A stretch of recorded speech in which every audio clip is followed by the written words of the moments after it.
Good morning to all of those of you engaging already in the comments. I really appreciate that. Today, we're going to be talking about maximizing. I put maximizing 8A success in LinkedIn because we're at the end of the year and I really want to help as many 8A small businesses maximize this direct award activity that happens at the end of the year.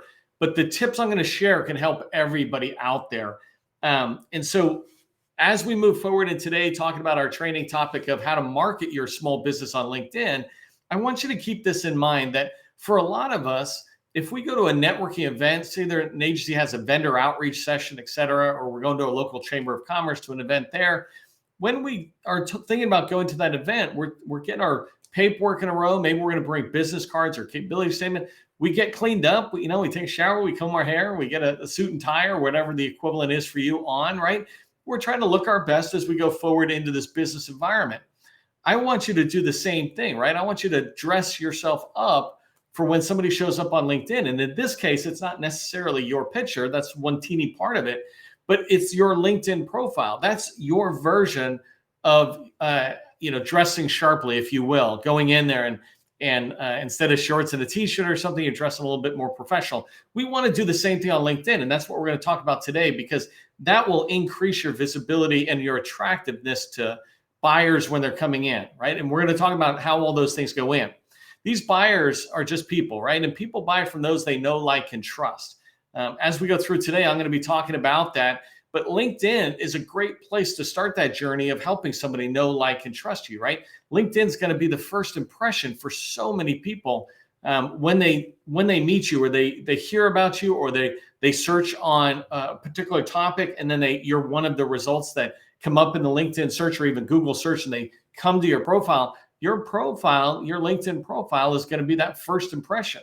Sometimes you don't even get a chance to make a first impression by having a meeting and talking to somebody. Your first impressions are being made so many different ways by your marketing assets. And LinkedIn is one of the most important marketing assets out there for you as it relates to networking. So today I'm going to try to cover down pretty fast on a lot of topics. We're going to put LinkedIn in its place, right, among the social media platforms. So I'm going to give you an overview of the social media platforms, just so you understand what I'm recommending, especially why it relates to LinkedIn. Number two, we're going to talk about why LinkedIn is important, right? I told you about dressing it up and people buy from those they know, like, and trust, but I really want you to understand why LinkedIn fits into your success plans and why you should see it that way and not as some administrative task that you just have to do once and get out. And the last thing we're going to talk about, we're going to cover down for the most of it, is the actual LinkedIn profile changes I want you to make. I'm not going to give you step-by-step guidance throughout. That's too much information for today's training. Really, you can just go to other training I've done, or literally you can go to Google and say, how do I do this? For the most part, it's very straightforward, and I'll point it out as we go forward. If you don't know who I am, my name is Neil McDonnell. I'm the president of the GovCon Chamber of Commerce, and I want to welcome you to our federal sales training, where I provide tips for success in the federal market. I spent 20 years as a small business owner in the federal market, and since 2018, I've been teaching people like you that government contracting is not a secret. It's a process. And when you follow a process A to Z, you're going to have repeatable, predictable results. And that's what I want for you. That's why I do this training. Here you can see the 7-step process that we teach for government contracting success, federal revenue success, right? And in the 7-step process, the reason I like to have it in here, one, to remind you that success in the federal market really is 7 steps, and just get good at these 7. And you'll be succeeding or reaching your goals. But I wanted you to understand where today's training fits, right? Today's training really fits in between targeting and outreach. The 8A or the LinkedIn training I'm going to give to you today relates to visibility, and it's one of the 6 marketing assets that are out there. So when you pick up the phone and you start calling people in the outreach phase of the 7-step process, people are going to go look at you on LinkedIn. Who is this person? Right? Can I learn a little bit more about them? I'll look and decide on LinkedIn whether I want to follow up with you offline or somewhere else. So it's important to understand these training topics, where they fit into the 7-step process that we teach. Before we get too much farther, make sure you put your company name into the chat. Again, the whole reason for today's training is networking on LinkedIn, increasing your success. And so right now there's probably about 50 or 60 people live on the different platforms. We got like 45 here on LinkedIn. And these people are live, engaging. They're your community. They're my community as well, but they're your new community. If you don't know them, they're going to want to learn about you. So make sure you put your company name and your core competency. 2 or 3 words is more than enough to just let them know, hey, we do digital transformation, workforce training, right? Workforce development, or we do construction services, painting, flooring, whatever it is. A couple of words that helps people put your company in context of what you do.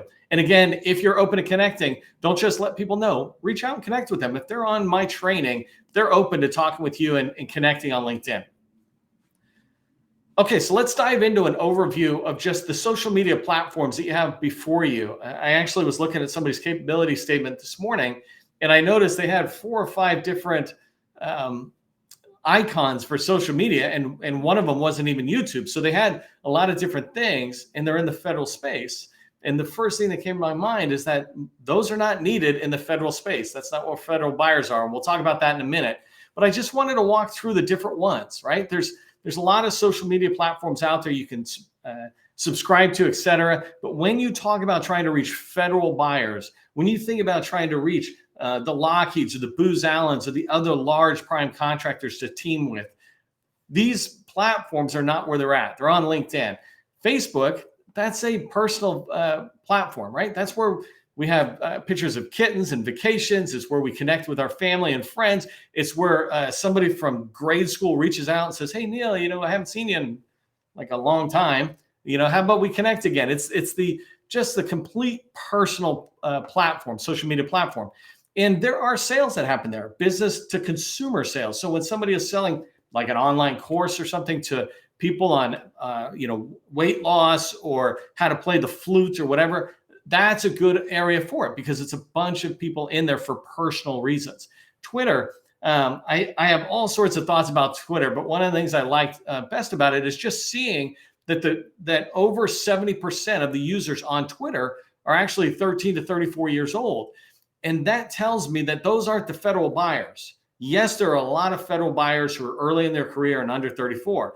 But for the bulk of it, right, there's a lot of people who are beyond that. But more importantly, Twitter started as this whole place where you just posted pictures of your meal. And then, as far as I'm concerned, it is just one of the most talk, not listen platforms I've seen anywhere. Everybody's talking, but no one's listening and no one's really talking to each other. But it certainly is not where business happens. Instagram, same kind of thing. If you're a Kardashian, get on there. But if not, why would you want to be trying to be on a platform that 13 to 34-year-olds, or actually, I made a mistake, that's 13 to 24-year-olds. So it's really a small kind of group in there. And TikTok, same thing, right? Not only is it for teeny boppers, and yes, I know there's a lot of people on TikTok and they're like, hey, it's some serious thing. But for our market, the federal market, the government has banned TikTok from any government device and any contractor device that accesses or uses that device for government contract related stuff. So any personal computer that I might have that I'm using on a contract cannot have TikTok on it. It is now banned. So if that's the case, then your federal buyers are not going to be on TikTok. eHarmony, I don't know how that one got in there, but that's just a dating site, right? If you want to find real love, that's perfect. But federal relationships is not about real love. It's about real relationships. All right, YouTube is a fantastic platform to be on to demonstrate your subject matter expertise, but it is not a community. It's not a place for networking. It really is posting information, learning information, but it's not about engagement. And so this leads us to LinkedIn. The whole point of LinkedIn really is networking. It's always been a professional platform. Originally, it started thinking about, I want to get a job. Here's my resume. And it's expanded well beyond that to where it's business to business platform. It's where professionals are interacting with each other. And there's almost no personal posts on there. Not that some, personal posts as it relates to a business environment is bad. I'm not here to get into that debate, but I'm just saying it's pretty void of personal posts. And the posts are all really significant. I'll give you an example of how powerful this is. Just this morning, and today is August 14th, Monday, August 14th, 2023. And I just had a very senior leader in HHS CMS reach out and connect with me. They decided they wanted to engage with me because what they're seeing I'm doing out there. And this kind of stuff is what you want when you're thinking about social media platforms. Where are those federal buyers engaging? Where do they feel like it's a professional environment? And these first group of platforms, independent of all sorts of personal feelings around it, they're not known to be a professional platform, where LinkedIn is known to be a stuffy professional platform. That's where you want to be, is the stuffy place. Okay, so let's talk about why LinkedIn is vital to your success. So in here, I described this already, but it's the only platform where you can learn about, follow, and engage federal buyers. You can go in there and research them, understand who they are. You can track on them. So following means engaging with them or clicking on their profile and saying, I want to follow and I want to see the content. So reading what they're sharing out there, even when they engage other people's content. So if I see somebody and it's like a CIO, I don't want to just know what they're posting, but I want to know what they're liking. And often they're liking other people on their team's information. Sometimes they're liking somebody from industry, but they're sharing that out. And then that last part about engaging, here I can engage with them. I can give it a thumbs up. I can repost their content, or I can go in and add my own comments to add more value to it and perhaps get into a dialogue with them. I like what you said in task area 5 or in strategic goal number 4. I'm curious about how this is going to tie together with this other initiative or something. If you're an expert in a particular area, then you're able to come in and engage with those federal buyers. And through this engagement, not sales meetings, but through the engagement, they see you as somebody they can begin to look to in the industry who knows what they're talking about.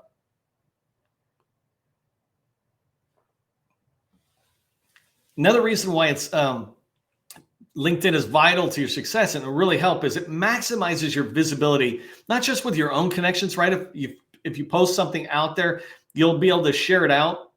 If you've got 100 connections, 500 connections, 1,000 connections, when you post it out there, especially if your connections are all related to your industry, the government contracting space, the federal market, then those connections are seeing it. But also it expands beyond that to the second degree of connections, right? LinkedIn might push it out to third degrees, but I'm not talking about those today. But your connections are basically your friends, and your second degree connections are your friends of your friends, right? Makes sense. And so I just put some numbers down to put it in perspective for you and how much you should be thinking about your reach.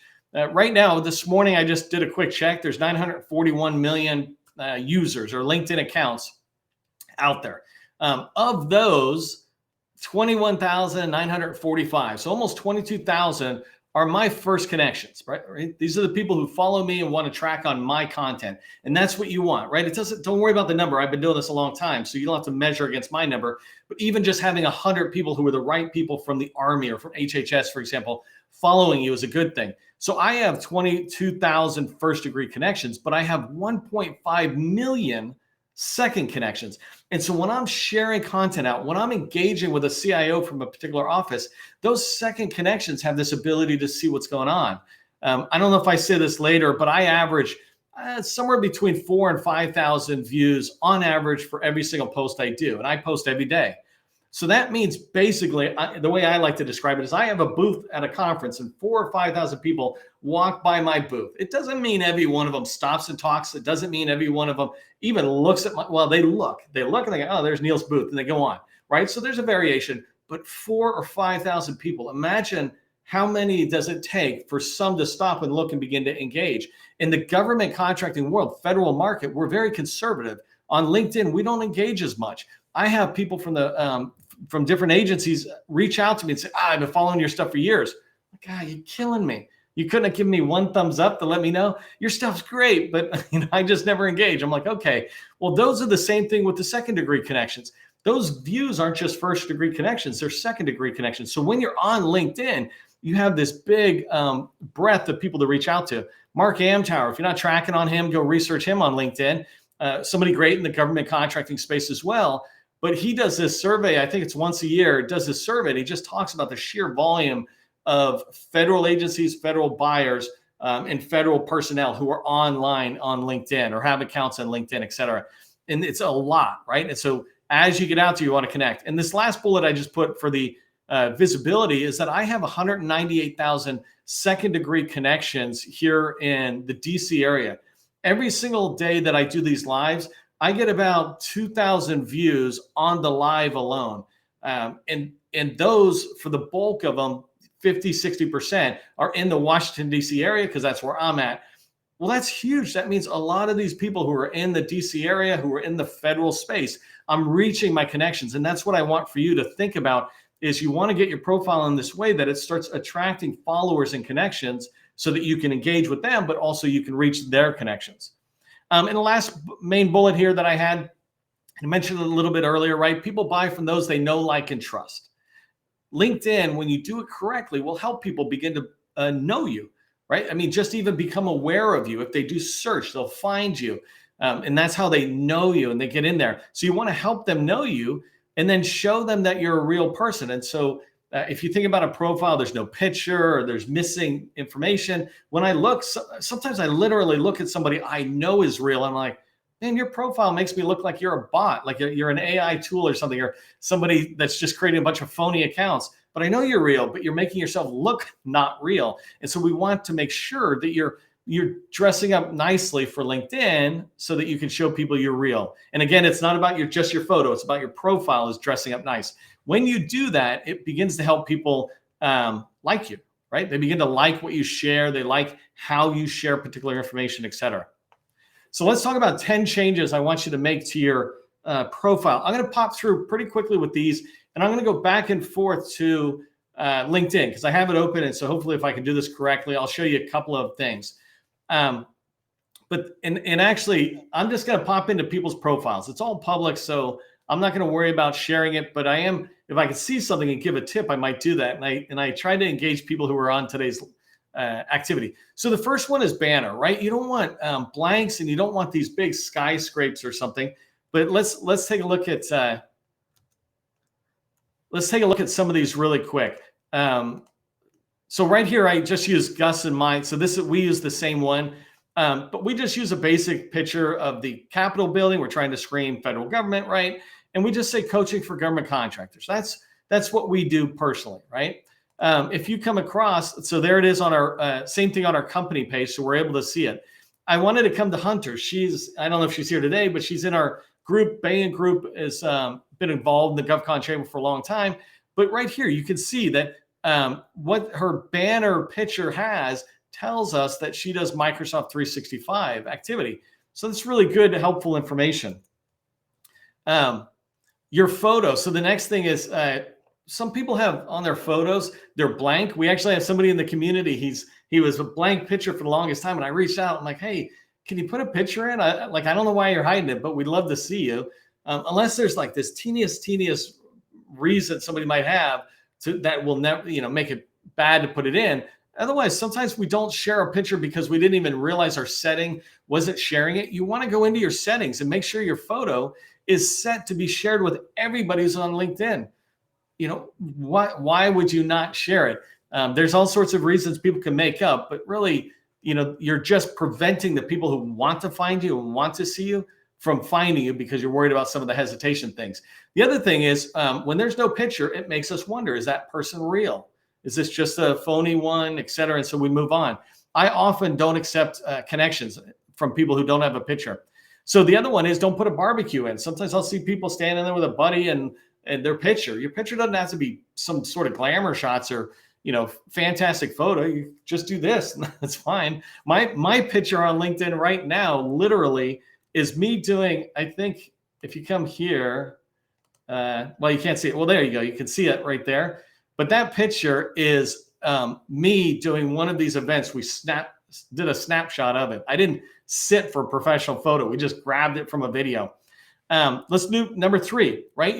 This one's really important. So your name, I get a lot of people I watch and you have all this stuff in your name. And the problem with that is it makes it hard for us to understand, first off, what to call you. So if your name is Jim, but you've got James in there, we'll change it. So it just says Jim, Jim Jones or Jim Johnson or whatever, right? Make it the name that you go by. This is not a legal document. This is a social media platform. You want me to feel connected to you right from the get-go. So having that first name and last name, I would highly encourage you to get rid of all that stuff at the end because when your name is displayed in other places, it just crowds it and makes it look bad compared to just having your name there. The headline, which is right below that, and that's number 4, is the one where you can put a tagline, whatever your tagline is. And sometimes people put taglines at the end of the name. Just put it in the headline area and you can let us know, what do you do? Who do you help? And the results you help them get. Let me just show you a couple of those really quick. So if you look at mine, And let me zoom in really quick. So mine right here, right? Government contracting is not a secret, it's just a process. We help small businesses attract federal buyers, implement strategic marketing, and establish relationships that lead to more federal contracts. Little sales pitch, little hook, right? If you come over to Hunters, right? For Bain Group, delivering M365 and SharePoint solutions in support of digital transformation efforts within federal agencies, ensuring a high user adoption, right? Who she does it for, what they do, and what's some of the benefit is high user adoption, because that's, digital transformation. That's one of the biggest challenges out there. I wanted to pause and give you a quick look at this. When you come in, and I'm just pointing to people, right? It's not a judgment, it's advice. I'm giving you advice. But there's certain things like right here, right? This stuff at the end, just get rid of it. You're not, unless you're really looking for a job, but even that you can put farther down. But just having the basic stuff coming through. But as you have a name and a headline, you can come down and see what it looks like. I'm just in this list of who signed up for the training, right? And as you go through, you can see different things they say. Look at Tasha right here. Building the team that shapes your company's future. Innovative workforce solutions, right? I love that. It's so clear about what they do and what they help with, right? So same thing as you coming down, protecting data at rest, in motion, and in use to enhance confidentiality, integrity, and something else, whatever is there. So it's really helpful to put a headline in that makes it easy for people to track on what you do. So that was number 4. Number 5, and by the way, I do have other training where I go through and I tell you exactly how to do these updates. I want to let you know that these are updates you should do pretty quickly. So the capability statement, right? Just get a capability statement into your profile. There's 2 sections I want to talk about. I'm just going to go back to Hunter probably because it's such a good profile. But your capability statement, you don't want to keep that a secret. You want to give that to as many people as you can, and you want to make it as easy as possible for buyers to find you. So if I come to Hunter's profile right here, right? If I scroll down, right down here, here are different capability statements. So here's her capability statement for her company, but she also has, I said, a featured section. That was the next bullet down. This is the featured section within LinkedIn, and you want to turn it on. But she was able to put in her capability statement, a case study around their learning, training, and development center. They've got a knowledge management system. They talk about SharePoint migrations. So it looks like they did capability statements also unique to particular offerings. But these are huge, right? You want to get your capability statement in the featured section. And I don't know if she did this. Let me just check really quick. She also did it down here in the experience, right? So in the experience section, she just attached your PDF in there so that people can see it. Let me zoom back out on this because I want to use her profile as one more example. Hopefully it'll work for me. So down here, when you come number 7, about section. Inside of LinkedIn, you have an about section. And what we recommend to people is you can have a small paragraph about you, right? But really you're trying to sell your company. Whether you own the company, you work for the company, you're trying to sell your company's capabilities. And so in that about section, along with the paragraph about you, you can take your capability statement and kind of recraft it in there. And let me see if I can show it to you. Yeah, here we go. So see the about section right here. You can see a little bit of it, delivering solutions in support of digital transformation. That mimics her headline, right? And kind of pulls people in to say, well, let me learn more.